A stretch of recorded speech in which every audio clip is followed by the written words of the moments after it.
Welcome po sa ating kusina. Ngayong araw na to, magluluto ako ng dinuguan. Una ko munang iginisa ang bawang at sibuyas.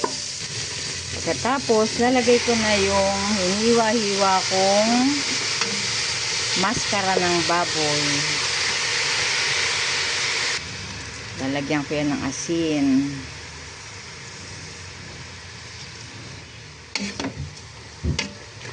At hahayaan ko lang yan na magtutubig siya at matutuyuan. Ayan.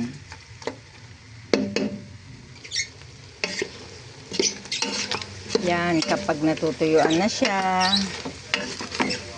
pumipitik-pitik na yung sarili niyang mantika, lalagyan na natin yan ng suka.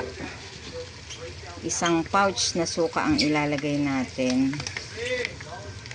Hayaan lang natin yung kumulo. Yan, pag kumukulo na, dahan-dahan natin ibubuhos dyan ang dugo habang hinahalo. Yan, pag kulong-kulo na, titimplahan na natin yan. Lagyan natin laurel, 4 cubes, asukal,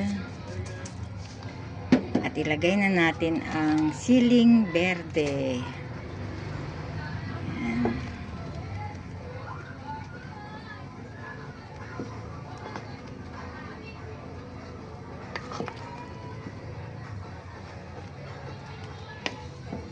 Masarap po ito kasi maskara ng baboy ang ginamit natin.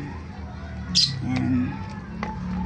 Ang bango mga kakusina dahil sa siling berde na nilagay natin.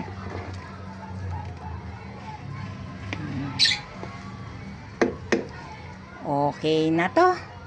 Kain na po tayo.